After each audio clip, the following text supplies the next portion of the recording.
નમસ્કાર વાલા પેન્શનર મિત્રો, નિવૃત્ત કર્મચારી મિત્રો, ભાઈઓ તથા બહેનો, સ્વાગત છે આપ સૌનું આપણી આ યુટ્યુબ ચેનલ ભાવેશ મકવાણા ન્યૂઝમાં।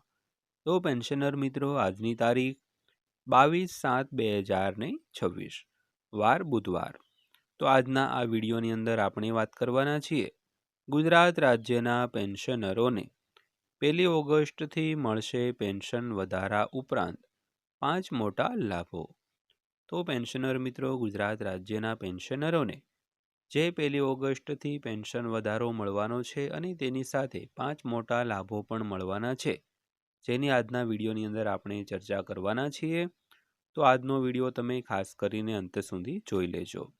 અને હા, દરેક પેન્શનરો માટે આ વધારો થશે લાગુ। તો વિડીયો અંત સુધી નિહાળી લેજો, એટલે બધી જ માહિતી તમને વ્યવસ્થિત રીતે સમજાઈ જશે। અને હજી સુધી જો આપણી આ ચેનલ તમે સબસ્ક્રાઈબ ન કરી હોય તો ડેઈલી આવી જ અપડેટ અને આવી જ માહિતીઓ મેળવવા માટે આપણી આ યુટ્યુબ ચેનલ અત્યારે જ સબસ્ક્રાઈબ કરી લેજો દોસ્તો। તો શરૂ કરીએ આજનો આ વિડીયો। તો સૌથી પહેલાં વાત કરીએ તો 8મા કેન્દ્રીય પગાર પંચને કેન્દ્ર સરકારના કર્મચારીઓ માટે પગાર અને પેન્શન વધારવાના સાધન તરીકે વ્યાપકપણે જોવામાં આવે છે, પરંતુ અર્થશાસ્ત્રીઓ દલીલ કરે છે કે તેનું મહત્વ સરકારી પગાર પત્રકથી ઘણું આગળ વધે છે, જેની અસરો વપરાશ, રહેઠાણની માંગ, રાજ્યના નાણાં ફુગાવા, બેન્કિંગ અને દેશના એકંદર નાણાકીય સ્વાસ્થ્ય પર અસર પડે છે। તો સુપ્રીમ કોર્ટના ભૂતપૂર્વ ન્યાયાધીશ જસ્ટિસ નિવૃત્ત રંજના પ્રકાશ દેસાઈના નેતૃત્વ હેઠળના કમિશનની ભલામણોની સીધી અસર લગભગ 55 લાખ કેન્દ્રીય સરકારી કર્મચારીઓ અને લગભગ 69 લાખ પેન્શનરો પર પડશે, પરંતુ આર્થિક ઘરગથ્થુ ખર્ચમાં વધારો, જાહેર નાણાકીય બાબતોમાં ફેરફાર અને ખાનગી ક્ષેત્રની વેતન અપેક્ષાઓમાં ફેરફાર દ્વારા ઘણી વધુ ફેલાઈ શકે છે દોસ્તો। તો નિયમિત પગાર સુધારાથી વિપરીત પગાર પંચ 1.2 કરોડથી વધુ લાભાર્થીઓ માટે વળતર અને પેન્શન માળખાને ફરીથી આકાર આપે છે, જે વપરાશ, બચત, કરવેરા, રોકાણ અને ઉધાર લેવાની રીતોને પ્રભાવિત કરે છે। તો તે અર્થતંત્રના અનેક ક્ષેત્રોમાં પણ લહેરભરી અસરો પેદા કરે છે દોસ્તો। તો સૌથી પહેલાં વાત કરીએ તો સરકારી કર્મચારીઓથી આગળ। તો આ કવાયતનો વ્યાપ પોતે જ સમજાવે છે કે તેની અસર સરકારી કર્મચારીઓથી આગળ કેમ ફેલાયેલી છે। તો ઇન્ફોમેરિક્સ રેટિંગ્સના મુખ્ય અર્થશાસ્ત્રી મનોરંજન શર્મા કહે છે કે 1.2 કરોડ પરિવારો માટે પગાર અને પેન્શનમાં સુધારો ખરીદ શક્તિમાં વધારો કરે છે, તો વપરાશ, બચત અને કર આવકને જાહેર ક્ષેત્રની બહાર લઈ જાય છે। તે ખાનગી ક્ષેત્રના વેતન માપદંડોને પણ પ્રભાવિત કરે છે, કારણ કે કંપનીઓ પ્રતિભા માટે સ્પર્ધા કરે છે। તો આવાસ, આરોગ્ય સંભાળ, શિક્ષણ, ગ્રાહક ટકાઉ વસ્તુ અને સેવાઓ માટેની મજબૂત માંગ ઉત્પાદનમાં વધારો કરે છે, તો ક્ષમતાને ઉપયોગને સુધારે છે અને જીડીપી વૃદ્ધિને ટેકો આપે છે। તો ખાસ કરીને કારણ કે મધ્યમ આવક ધરાવતા પરિવારો સામાન્ય રીતે વધુ નિકાલજોગ આવક ખર્ચ કરે છે, શર્માએ સચિવાલયને આવું જણાવ્યું છે। ત્યારબાદ વાત કરીએ મનોરંજન શર્મા, ઇન્ફોમેરિક્સ રેટિંગ્સના મુખ્ય અર્થશાસ્ત્રી। તો આ ફેલાવો ફક્ત કેન્દ્ર સરકારના કર્મચારીઓ સુધી મર્યાદિત નથી। ઐતિહાસિક રીતે ઘણી રાજ્ય સરકારો, જાહેર ક્ષેત્રના ઉપક્રમો અને સ્વાયત્ત સંસ્થાઓએ પોતાના પગાર માળખામાં સુધારો કરતી વખતે સીપીસી ભલામણોનો ઉપયોગ બેન્ચમાર્ક તરીકે કર્યો છે। તો અહેવાલ મુજબ બેંક બજારના સીઈઓ અદિલ શેટ્ટી પણ આ દલીલ સ્વીકારે છે અને કહે છે કે ગુણાકાર અસરથી દરેક પગાર પંચ ફક્ત વહીવટી કવાયતને બદલે અર્થતંત્ર વ્યાપી ઘટના બની ગયું છે।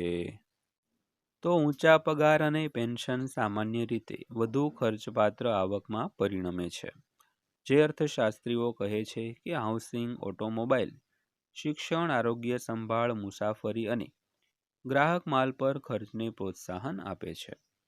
તો વધતી માંગ બદલામાં વ્યવસાયોને ઉત્પાદન વધારવા, રોકાણ કરવા અને વધુ કામદારોને નોકરી પર રાખવા માટે પ્રોત્સાહિત કરે છે દોસ્તો. તો શર્માએ વધુમાં દલીલ કરી હતી કે વ્યાપક આર્થિક લાભો આ વપરાશ આધારિત ગુણક દ્વારા આવે છે. તો પગાર પંચના પુરસ્કારો વપરાશ ઉત્પાદન, રોજગાર અને કર આવકમાં વધારો કરીને સકારાત્મક ગુણક ઉત્પન્ન કરે છે. જો કે સામાન્ય રીતે ઉચ્ચ ગુણવત્તાવાળા મૂડી ખર્ચ કરતાં ઓછા હોય છે. તો ઉચ્ચ ઘરગથ્થુ ખર્ચ વ્યાવસાયિક વેચાણ અને ઉત્પાદનમાં વધારો કરે છે. તો રોકાણ અને ભરતીને પ્રોત્સાહન આપે છે.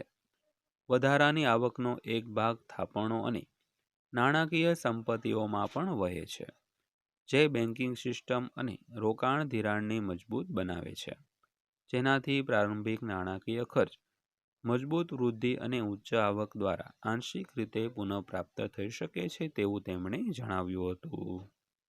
તો ત્યારબાદ જોઈએ તો ઘરગથ્થુ ખરીદ શક્તિમાં વધારો થવાથી કોને ફાયદો થશે. તો શર્માના મતે ઓટોમોબાઈલ્સ, હાઉસિંગ, રિયલ એસ્ટેટ અને ફાસ્ટ મૂવિંગ કન્ઝ્યુમર ગુડ્સ કંપનીઓને ઘરગથ્થુ ખરીદ શક્તિમાં વધારો થવાથી ફાયદો થશે. તો બેન્કો અને નોન બેન્કિંગ ફાઇનાન્શિયલ કંપનીઓને પણ ઘર અને વાહન લોનની માંગમાં વધારો થવાથી ફાયદો થઈ શકે છે. જ્યારે વધુ બચત થાપણો, વીમા, મ્યુચ્યુઅલ ફંડ રોકાણોને મજબૂત બનાવી શકે છે, તો મુસાફરી, શિક્ષણ, આરોગ્ય સંભાળ અને મનોરંજન જેવા ક્ષેત્રોમાં પણ વધુ વિવેકાધીન ખર્ચ થવાની શક્યતા છે. તો સામાન્ય રીતે અર્થશાસ્ત્રીઓનો મત છે કે વપરાશ ટેકો આપવા ઉપરાંત ઊંચી આવક બચતમાં સુધારો કરી શકે છે. તો લોન ચૂકવણી ક્ષમતાને મજબૂત બનાવી શકે છે અને ઔપચારિક નાણાકીય ઉત્પાદનોમાં વધુ ભાગીદારીને પ્રોત્સાહન આપી શકે છે, જેનાથી ઘરો અને નાણાકીય સંસ્થાઓ બંનેને ફાયદો થાય છે. જોકે તેઓ ચેતવણી આપે છે કે ઊંચા પગારમાંથી આર્થિક પ્રોત્સાહન રાજકોષીય ખર્ચ સાથે આવે છે, કારણ કે સરકારના મહેસૂલ ખર્ચ એટલે કે પગાર પેન્શનમાં નોંધપાત્ર વધારો રાજકોષીય ખાધને વિસ્તૃત કરી શકે છે, પરંતુ આને ઉચ્ચ આવક અથવા અન્યત્ર ખર્ચ ગોઠવણો દ્વારા સરભર કરી શકાય છે દોસ્તો. ત્યારબાદ વાત કરીએ તો 7મા પગાર પંચના અનુભવો ઉપયોગ કરીને શર્મા કહે છે કે અમલીકરણ માટે નાણાકીય સમજદારી સાથે વૃદ્ધિને સંતુલિત કરવાની જરૂર છે. તો પગાર અને પેન્શનમાં વધારો અમલીકરણ દરમિયાન જીડીપીના 1.5% સુધી રાજકોષીય અને મહેસૂલ ખાધ વધારી શકે છે. જો અન્ય પગલાં દ્વારા સરભર ન કરવામાં આવે તો ઉચ્ચ આધાર આવશ્યકતાઓ સરકારી બોન્ડ ઉપજમાં વધારો કરી શકે છે અને નાણાકીય નીતિને જટિલ બનાવી શકે છે. તો આરબીઆઈ એ ફુગાવાને નિયંત્રણમાં રાખવા સાથે સહાયક વૃદ્ધિને સંતુલિત કરવી જોઈએ, જેની એકંદર અસર કદ, સમય અને પ્રવર્તમાન મેક્રો ઇકોનોમિક પરિસ્થિતિઓ પર આધારિત રહેશે તેવું તેમણે કહ્યું હતું. તો ત્યારબાદ વાત કરીએ તો તબક્કાવાર અમલીકરણની જરૂરિયાત. તો શર્માએ વધુમાં સૂચવ્યું છે કે તબક્કાવાર અમલીકરણ ખાસ કરીને જે નાણાકીય જવાબદારીના લક્ષ્યાંકોમાં રહીને નીચલા અને મધ્યમ સ્તરના કર્મચારીઓને પ્રાથમિકતા આપે છે, તો તે જાહેર નાણાં પર વધુ પડતું દબાણ લાવ્યા વિના વપરાશ લાભને મહત્તમ કરી શકે છે. તો 8મા સીપીસીએ મેમોરેન્ડમ સબમિશનનો તબક્કો પૂર્ણ કરી લીધો છે અને કર્મચારી યુનિયનો, પેન્શનર સંગઠનો અને અન્ય હિસ્સેદારો સાથે પ્રાદેશિક પરામર્શ શરૂ કરી દીધો છે. તો આ પરામર્શ કેન્દ્રને રિપોર્ટ સુપરત કરતા પહેલા ફિટમેન્ટ ફેક્ટર, લઘુત્તમ મૂળભૂત પગાર, પેન્શન, ભથ્થા અને સેવાની શરતો જેવા મુખ્ય મુદ્દાઓ પર તેની ભલામણોને આકાર આપશે દોસ્તો. તો દોસ્તો આ હતી આજની માહિતી પસંદ આવી હોય, વિડીયો સારો લાગ્યો હોય તો વિડીયોને એક લાઇક કરજો અને આવા જ વિડીયો રોજે રોજ જોવા માટે આપણી આ ચેનલ સબસ્ક્રાઈબ કરી લેજો. તો ફરીવાર પાછા મળીશું એક નવા વિડીયો સાથે, નવી માહિતી સાથે. ત્યાં સુધી સૌને જય હિન્દ, વંદે માતરમ.